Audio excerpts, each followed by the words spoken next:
अशा प्रकारे आपल्या भाकरवडी तळून तयार झालेल्या आहेत। नमस्कार, बुधावली किचनमध्ये तुमचं सर्वांचं स्वागत। आज आपण बनवतोय भाकरवडी। त्याच्या सारणासाठी सर्वप्रथम मी साहित्य दाखवते तुम्हाला। 3 चमचे मी तीळ घेतलेला आहे, चिंचेचा कोळ घेतलेला आहे, लाल तिखट घेतले 1 चमचा, गरम मसाला 1 चमचा, चवीनुसार मीठ, अर्धी वाटी खोबरं, 2 चमचे मी खसखस घेतलेली आहे, 3 हिरवी मिरची, ओवा 1 चमचा मी साखर घेतलेली आहे आणि अर्धा चमचा मी आलं लसूण पेस्ट घेतलेली आहे। त्याचप्रमाणे 1 चमचा धने, जिरे आणि बडीशेप मी घेतलेली आहे। तसेच आपल्याला जे हे सारणासाठी झालं। आता हे आपण पीठ मळणार आहे, त्याच्यासाठी 1 पाव किलो मी मैदा घेतलेला आहे, 3 चमचे मी बेसन घेतलेलं आहे आणि 2 चमचे मी तांदळाचे पीठ घेतलेलं आहे। तर सर्वप्रथम आपण पीठ मळून घेऊया। आपण भाकरवडीचं पीठ मळून घेऊया आधी सर्वप्रथम। तर मी तुम्हाला सांगितलेलं आहे पाव किलो, तर वाटीचं प्रमाण म्हणाल तर 2 वाटी मैदा आहे, 3 वाटी बेसन पीठ आणि 2 चमचे मी तांदळाचं पीठ घेतले। तांदळाच्या पिठामुळे आपल्या भाकरवडीला खमंगपणा आणि खुसखुशीत होण्यासाठी मी घेतलेलं आहे। तर सर्वप्रथम ही तिन्ही मी एकत्र मिक्स करून घेते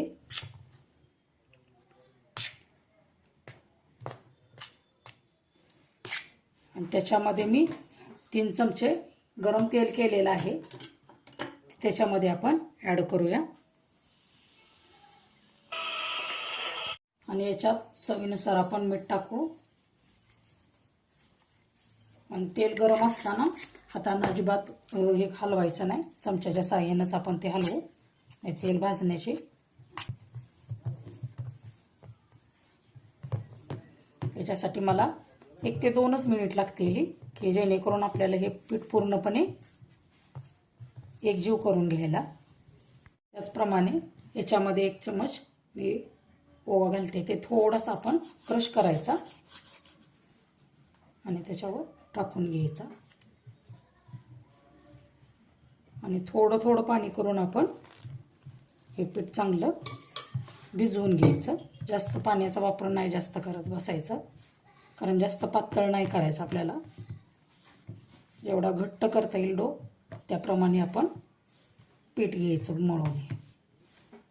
बघू शकता आपलं भाकरवडीचं पीठ चांगलं मळून झालेलं आहे। तर त्याला 15 ते 20 मिनिटासाठी आपण झाकण ठेवून देऊया। सारण करण्यासाठी मसाले भाजूया। कढई गरम झालेली आहे, तर धने, जिरे आणि बडीशेप आहे ते सर्वप्रथम आपण चांगली भाजून घेऊया। त्याला कढई गरम झाली असल्यामुळे त्याला जास्त वेळ नाही लागत। बघू शकता चट चट चट असा आवाज यायला लागलेला आहे, तर मी हे काढून घेते। त्याचप्रमाणे सुकं खोबरं,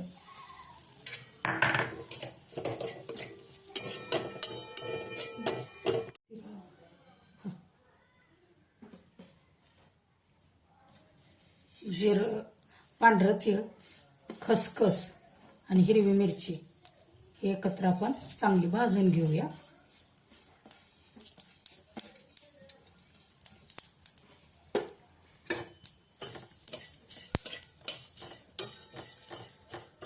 मिरचीचा ओलापणा जाऊस तोपर्यंत आपल्याला चांगली भाजून घ्यायची।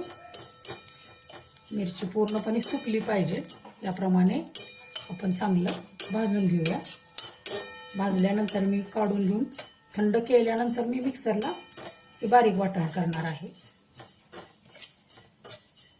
आपलं सारणाचं थंड झालेलं आहे, तर आपण मिक्सरच्या भांड्यामध्ये पूर्णपणे टाकून घेऊया ते। त्याच्यामध्ये जिरं शेव आपण जी घेतलेली आहे ती थोडीशी त्याच्यामध्ये ॲड करू। त्याचप्रमाणे आपण आलं पेस्ट जी घेतलेली आहे ते पण त्यात 1 चमचा ॲड करू। आपण जे साखर, ओवा, नंतर मिर्च पावडर, गरम मसाला आणि मीठ घेतलेलं आहे ते पण त्याच्यामध्ये आपण ॲड करायचं आहे आणि मी हे मिक्सरला बारीक वाटून करून घेते। आपलं भाकरवडीचं सारण तयार झालेलं आहे।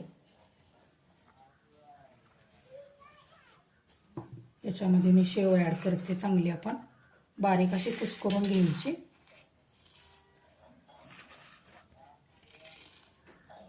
आणि हे सर्व मी एकत्र करून घेते. बघू शकता आपलं पीठ पण चांगलं भिजलेलं आहे. तर त्याच्यामधला मी एक गोळा घेते आणि त्याची आपण पोळी लाटून घेऊया.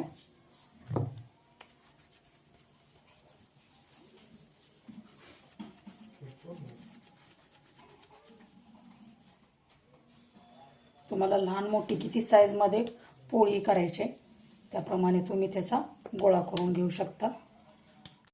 मैदा घेते आणि त्याच्यामध्ये आपण पोळी लाटून घेऊया. जास्त पातळ करायचे नाही, नाहीतर ते पातळ केले की आपण जे सारण घातलेलं आहे ते नंतर तळायच्या वेळेला ते फुटण्याची शंका असते. त्याच्यामुळं मिडियममध्येच आपण पोळी लाटून घ्यायची.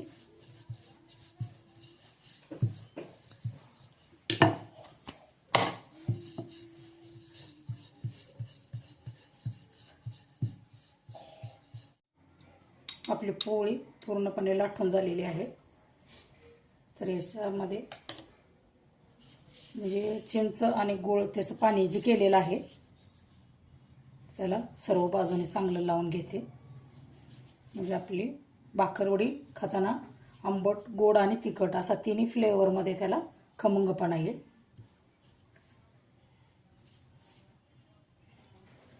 म्हणजे आपण जे सारण केलेलं आहे ते पूर्णपणे त्याच्यावर आपण चांगलं पसरून घेऊया एकसारखं.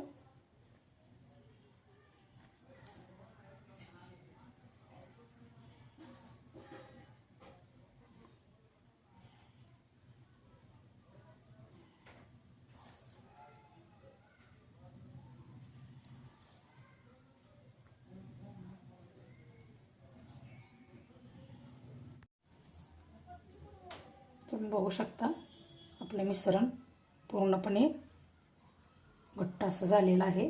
तर याला घट्ट अशी लोळी आपण जे रोल आहे तो घट्ट करत जायचा.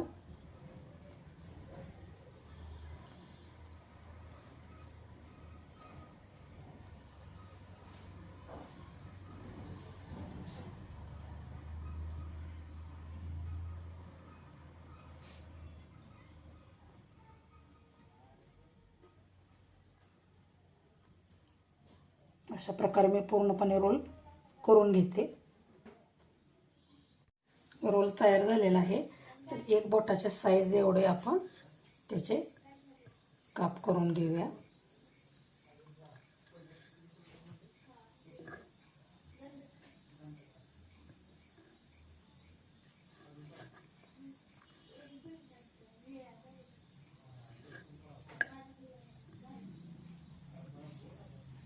अशा प्रकारे मी सर्व भाकरवडीचे काप करून घेते आणि तळून घेते.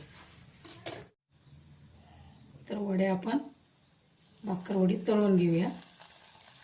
मागाशी मी प्रेस केलेल्या होत्या वड्या, आता मी प्रेस केलेल्या नाही त्या.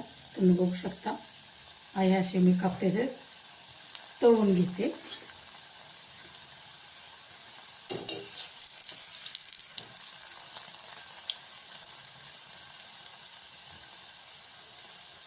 अशा प्रकारे आपल्या भाकरवडी तळून तयार झालेल्या आहेत.